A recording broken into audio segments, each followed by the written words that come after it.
If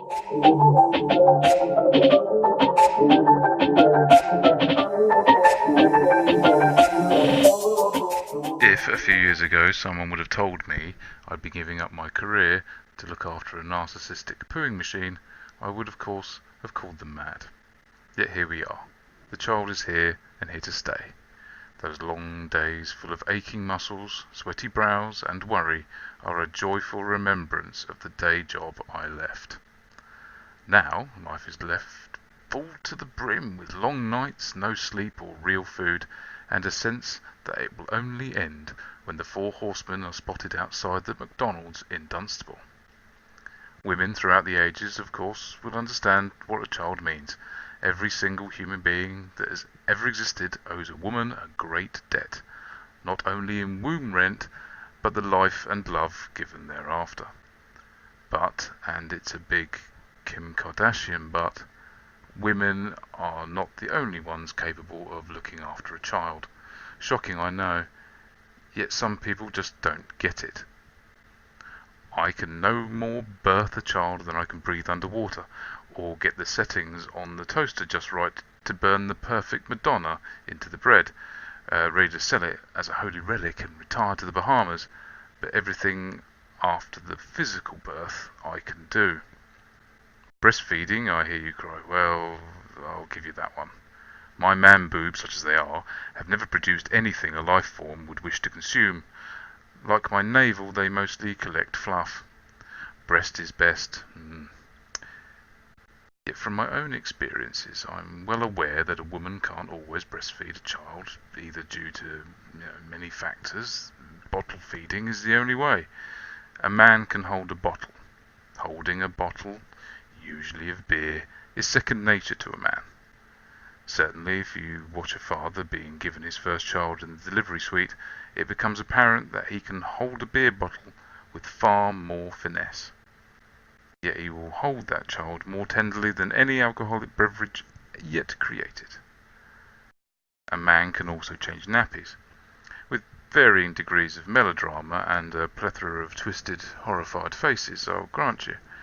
But the nappy is changed nonetheless, and Poomageddon avoided for another 10 minutes.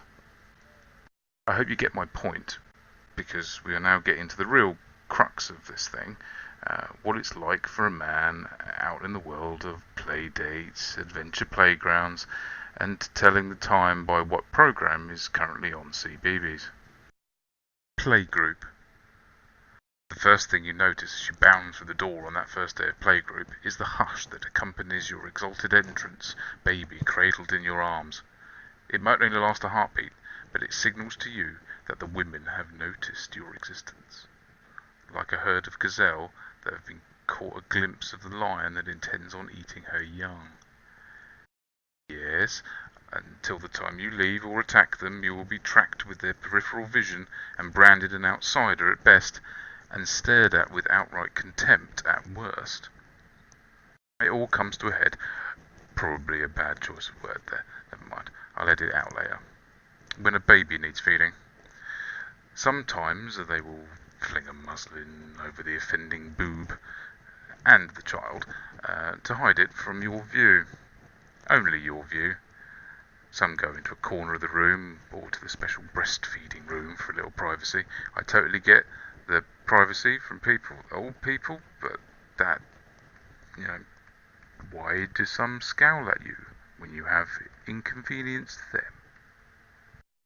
They smack you around the face with that look that says they wouldn't have had to leave their conversation or position on the mat if the man wasn't there trying to catch a glimpse of their norks. You would assume that the fact that I have a child in the first place facilitates the fact that I might, on occasion, have seen a breast. Maybe 2. I might even know what their intended purpose is for, and if the mother wishes to use her udders for the child's sustenance, she can, of course, do it wherever and in front of whomever she wishes. But please don't think for 1 minute that the sight of your swollen tit in a baby's mouth, milk dribbling down its chin, will make me so aroused that I will jump you. It's not a foregone conclusion. Personally, I find the whole thing a bit odd, and not in the least bit sexual, even though I know it's perfectly natural. proportion of women you meet in everyday life, not only in playgroups, assume you are just filling in for the mum, who, probably due to being an idiot man, is too tired or inconvenienced by clearing up after your mess, bricklaying or whatever these playgroup women assume mothers do when not already multitasking like NASA control centre. Well, I'm not filling in. I am, in fact, the 9 to 5 childcare provider for my latest DNA resequenced progeny. Please deal with it. But of course, most can't. Best to avoid that particular group and go find another one. Shopping. Food shopping is a hassle whether there's a child with you or not. You can do it online, but the need to be outside, or even just somewhere different, pushes you past the threshold and on to Tesco. I hope you are ready to be ridiculed. Around the never-ending aisles you go, stocked high with 20 types of the same bloody thing, until it's time to make it to the till. Here you must tread carefully and choose wisely. Best to get a cashier who is either a spotty boy and would therefore ignore you because you don't have tits, or pick a young lady. Best to avoid anyone over 20. Unfortunately, on one occasion there was only one till free, or unencumbered with a decade's worth of food. The lady behind the till was of middling age and looked quite jolly, so I began juggling my groceries onto the conveyor, all the while the beeping of the till getting faster and faster until it resembled a marathon runner's heart monitor. I could see the food piling up on the other end and begin frantically trying to pack on one end while filling more tat onto the belt at the other, all the while attempting to quiet a child who wanted nothing but to be released from her incarceration in the trolley and probably claw my eyes out for putting him there in the first place. "Your dad's not very good at this, is he?" the cashier said in a mocking tone to the, at the time, 1-year-old who dutifully cooed and rambled meaningless sounds like a cement mixer full of lumpy porridge. I, of course, said nothing. I smiled and nodded, tutted as if it were indeed all my fault, and looked up at the heavens for a brief moment to imply that I wish my wife were here with me. What a fraud. I've been using the self-scan ever since. The worry. In our collective family experience, other people worry for you. My wife has been asked various questions about our daughter's childcare, with varying degrees of worry thrown in. "I bet you miss her while you're at work," said one colleague. Of course she does. She's a mother, and a lovely human being. She just so happens to be her mother who works. A mother who provides the pound sterling to keep a roof over all our heads and our collective bellies full. Would the co-worker think to ask a man if he missed his kid? I doubt it. Probably glad to be out of there.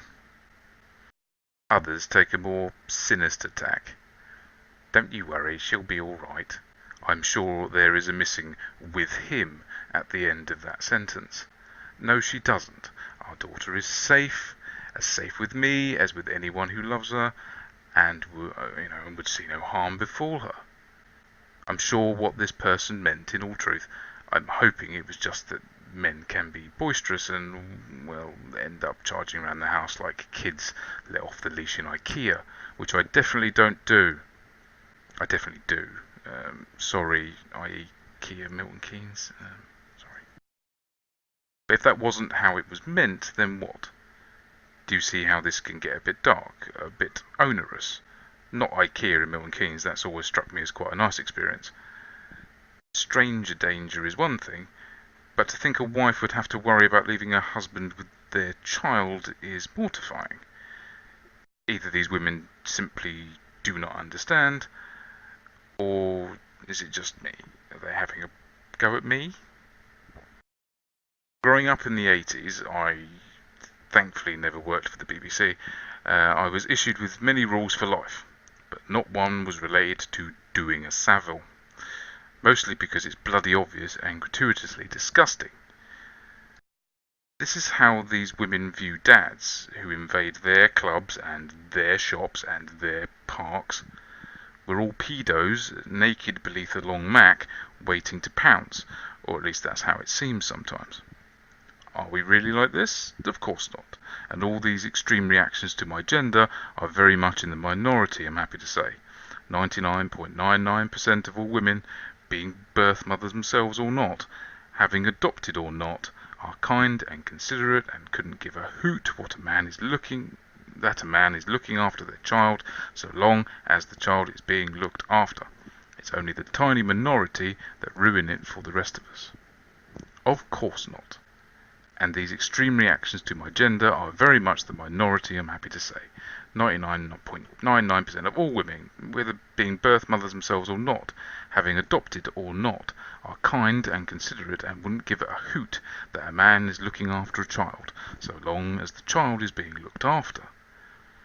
It's only the tiny minority that ruin it for the rest of us, because Daddy Daycare has its doors open to all.